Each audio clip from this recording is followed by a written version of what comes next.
Olá, eu sou Giovanni de Souza. Hoje são 2 de março de 2021, são 21 horas e 5 minutos. Lição número 12 da classe de jovens, a oração de Paulo pelos Efésios.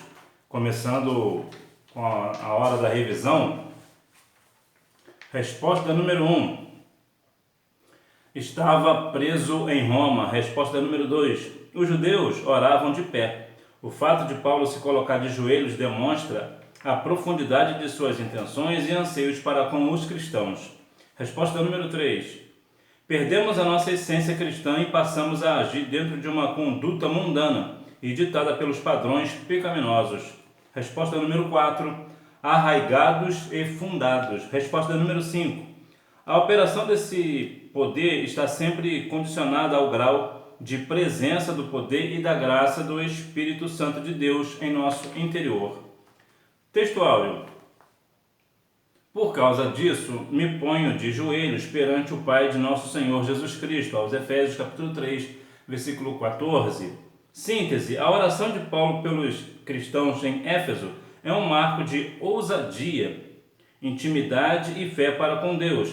Seus efeitos ainda hoje têm uma total influência nos crentes que formam o corpo de Cristo. Não há, de fato, uma forma certa de orar, vamos assim dizer, uma posição certa para orar. Você pode orar em pé, sentado, deitado, como foi o caso de Jonas, né? Muito possivelmente Jonas estava deitado no ventre do grande peixe. Entretanto, quando você se põe de joelhos diante do Senhor, demonstra com uma ação de se dobrar diante dele que de fato você o reconhece como maior. Você está reverenciando o Deus Todo-Poderoso. E é assim, e por essa razão que principalmente nós temos o costume de orar de joelhos. Entretanto, é bem cabível a questão de que não é pelo fato de nós dobrarmos o nosso joelho que Deus irá ouvir, até porque alguém pode estar com os joelhos dobrados, mas o coração cheio de soberba.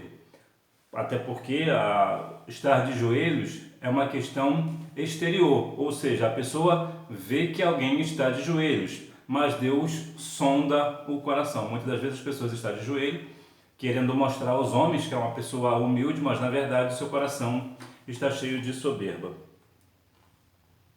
Introdução. Paulo na prisão em Roma, provavelmente levando-se em conta as informações que temos, sente a necessidade de escrever a carta em Éfeso. Os cristãos nessa cidade passavam por um momento de fortalecimento e as boas notícias chegaram até o apóstolo que buscou escrever-lhes uma carta. Em meio às suas letras, reflexões e apontamentos, Paulo foi impelido a fazer uma das orações mais ousadas da Bíblia Sagrada. É essa a oração que estudaremos nessa semana. Uma oração ousada. O cuidado para com a igreja. A carta escrita pelo apóstolo à igreja em Éfeso revela o grande cuidado e amor que esse homem de Deus tinha pelas suas ovelhas. Veja que ousadia, ter ousadia para orar. Muitas das vezes nós temos ousadia para muitas coisas, fazer muitas coisas, ou seja, a ousadia, aquela atitude de fazer, independente das circunstâncias, nós temos a ousadia de ir lá e fazer. Entretanto, para orar, muitas das vezes nós ficamos tímidos, nós temos, em alguns casos, até vergonha. É bom, é claro, existe aquela questão da pessoa que chegou no cristianismo agora, aceitou Jesus agora. Então essa pessoa de fato vai ser natural, ela ter vergonha vai ser algo natural. Entretanto, eu digo numa questão de um cristão que está há muito mais tempo na igreja, ele tem ousadia para fazer tudo, mas na hora de orar ele é tímido que só. Então veja que há uma diferença. Então Paulo tinha uma ousadia. Por quê? Porque ele tinha cuidado pelas ovelhas.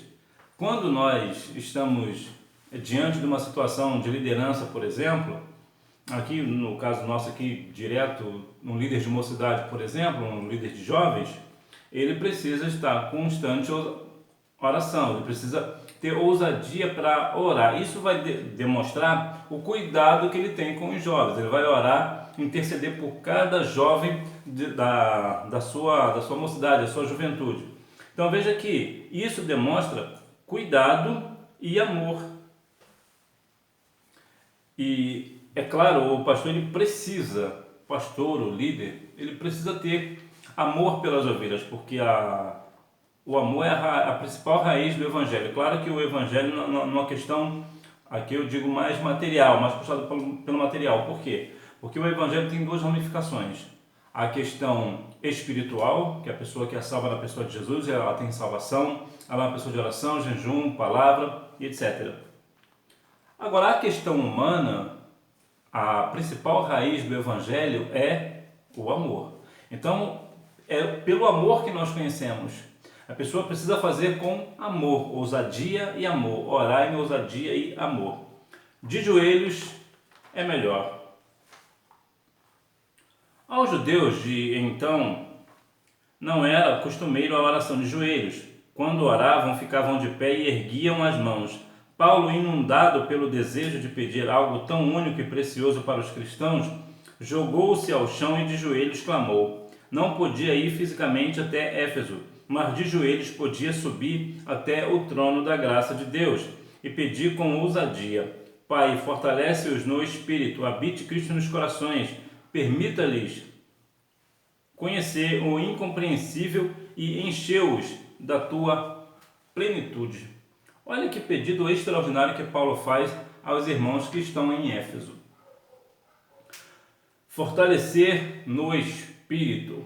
Veja que os judeus não tinham essa prática de oração de joelhos, e aqui eu volto mais uma vez a enfatizar a questão de quando você se põe de joelho diante do Senhor por alguém, você demonstra tanto a questão da adoração em si. Vemos, por exemplo, alguns casos no Segundo Testamento de pessoas que chegaram diante de Cristo de joelhos.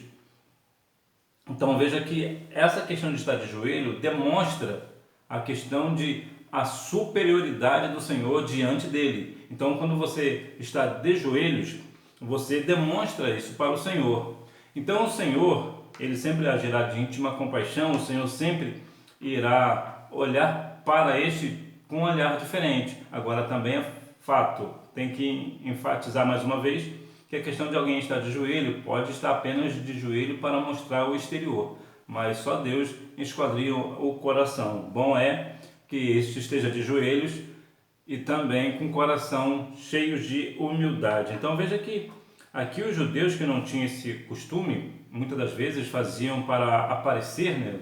Erguiam suas mãos em pé mesmo nas praças, para dizer que são espirituais, para dizer que oram e tudo mais, mas na verdade aqui eles só queriam mesmo era aparecer. Então veja que tem até uma questão até um pouco contraditória, né?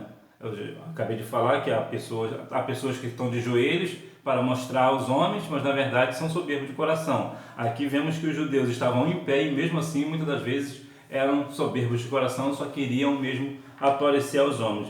Mas verdade é que toda oração nossa precisa fazer com humildade, independente se você está de joelho, sentado, em pé, ou de cabeça para baixo, enfim. Importa que nós estejamos sempre orando ao Senhor com humildade, buscando que o Senhor venha preencher ao outro. Nós precisamos buscar uns pelos outros. É claro que há aquela oração que você fará para si, é algo específico. Entretanto, o ideal é que nós estejamos sempre orando uns para com os outros. A ousadia de Paulo. Que possamos, assim como Paulo, não nos conformarmos quanto ao que vivemos e sabemos acerca de Deus. Precisamos, movido por tal ousadia, ansiar por ir muito além, de modo que as nossas experiências já não sejam mais suficientes. Devemos almejar cada vez mais a presença do Santo Espírito de Deus em nossas vidas. Muito provavelmente, você já deve ter se deparado com pessoas, cristãos, que tem o crente velho, o velho crente, aquele cristão que só fala do passado, que fazia isso e que fazia aquilo, mas que atualmente não tem nada de novo para contar, é uma pessoa vazia. Por quê? Porque ele vive de um passado, ele não teve a ousadia de continuar a buscar o Senhor de uma forma tal que o Senhor, todos os dias, ou todos os meses, ou semanas, ou pelo menos no ano, faça algo extraordinário na vida dele. Pessoas que vivem do passado. Eu sei, eu compreendo que há alguma diferença nesse ponto, porque de fato, há questões que antigamente eram bem diferentes do que está hoje. Mas eu digo na questão individual da pessoa, a pessoa que fala tanto das coisas que o Senhor fez outrora, mas não tem a ousadia de entrar no seu quarto para orar ao Senhor, pedir ao Senhor que o renove, ou que o batize com o Espírito Santo, ou mesmo que faça um milagre em sua vida. Ele se acovardou e está de uma forma estagnada, parada, e não quer ter uma nova comunhão com o Senhor. Eu sempre digo que a comunhão com o Senhor é mais importante do que a experiência. E por que isso? É sempre bom ressaltar, porque eu acredito que seja muito importante esse ponto, porque há alguém que pode dizer, naquele grande dia, me parece que está aqui em Mateus, capítulo 7, versículo 12, vamos ver se é isso mesmo, para que eu venha falar o que a Bíblia diz de fato. Não é esse, deixa eu ver, 12, 7.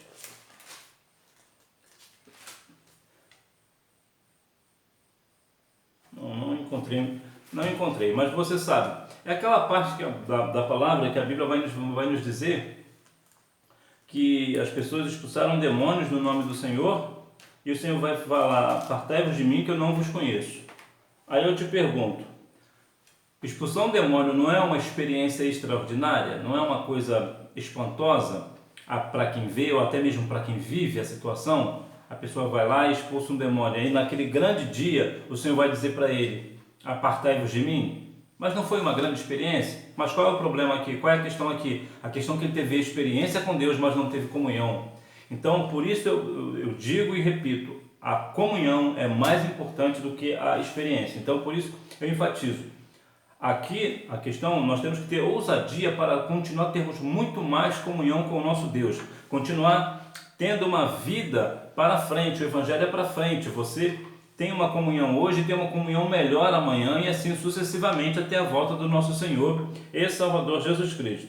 O primeiro pedido de Paulo: fortalecidos pelo Espírito. O apóstolo Paulo pede que Deus fortaleça os cristãos com poder no seu homem interior. Esse fortalecimento alcançará nossas mentes, sentimentos, propósitos, desejos, enfim, todas as questões que se relacionam ao ser humano integral. Então veja que o cristão tem que ser fortalecido em todos os aspectos, tanto interior como exterior. Nós precisamos ser de fato uma nova criatura, nós temos que ter toda uma vida mudada. Quando nós pedimos ao Senhor estamos em oração, nós precisamos ter esta conduta, esta mentalidade de que eu preciso ser transformado a cada dia, eu preciso ser uma nova criatura a todo instante. Por quê? Porque eu não posso retroceder, porque a Bíblia diz que aquele que retrocede, o Senhor não tem prazer em sua alma. Então nós precisamos continuar firmes no propósito do Senhor, estarmos salvos na pessoa de Jesus e continuar com ousadia para continuar buscando a presença do Senhor em nossas orações no Espírito. Lembrando que não existe espírito de oração, mas existe oração em Espírito. O amor de Cristo. Duas figuras de linguagem são utilizadas na referência ao que o amor de Cristo deve representar ao modo de vida do cristão: arraigados e fundados. O amor de Cristo deve estar arraigado em nossas vidas, como as profundas raízes de uma alta árvore fundada como os mais fortes alicerces de um edifício.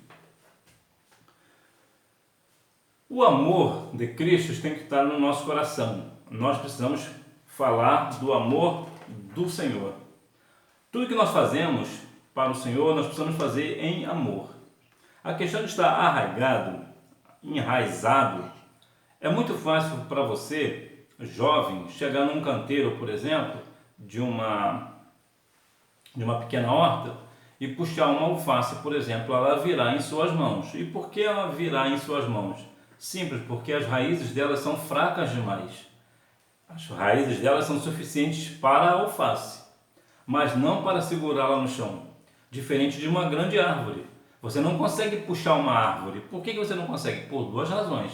Primeiro, que ela é uma grande árvore, ela é uma árvore pesada. Ou seja, o amor do Senhor tem que estar conosco. Temos que ter o peso do amor em nossas vidas, não o peso no quesito de estar pesado, de estar enfadado, mas o peso no sentido de ter convicção, ter fortalecimento nele. E qual é a outra razão que você não consegue arrancar uma árvore? Porque ela é muito bem enraizada.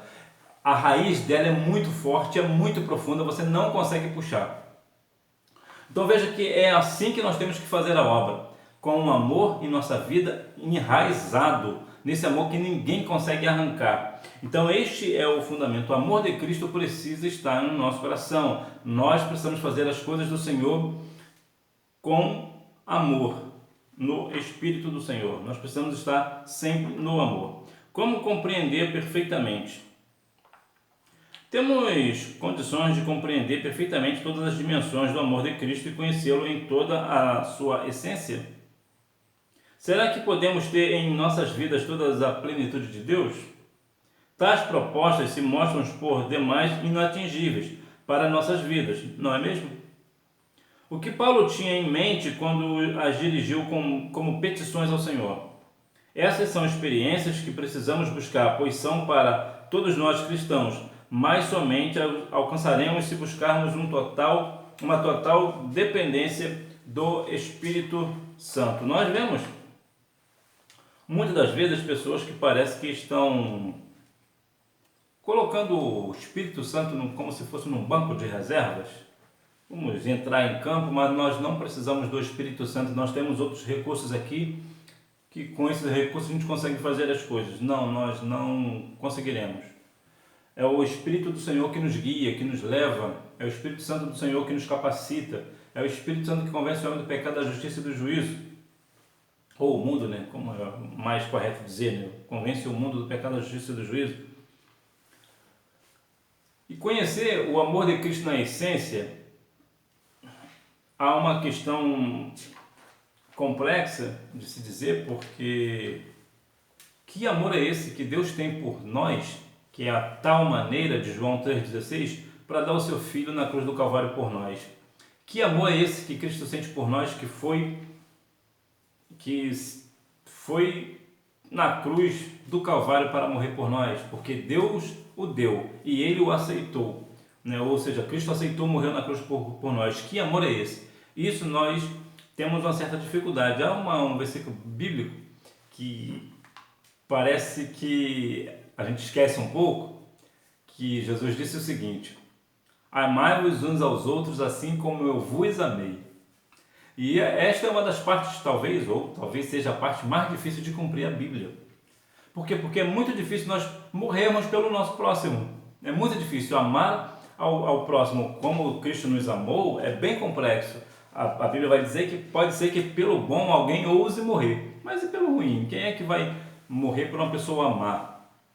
Então veja que essa é a essência do Evangelho de Cristo.